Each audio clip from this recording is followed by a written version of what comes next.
เ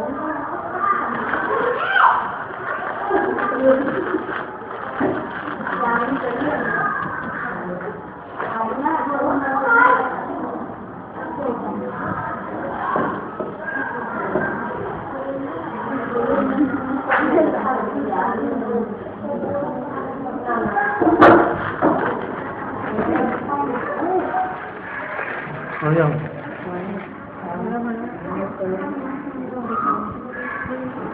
สรุปปุ๊บ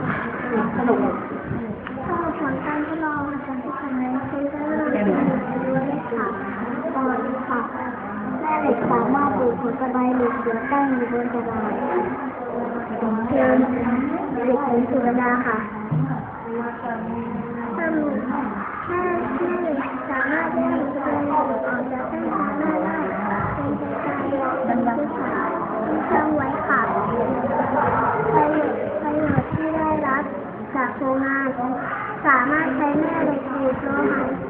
ที่มีขนาดเล็กออกจากเศษหรือจากวัตถุที่เป็นอันตรายได้ค่ะ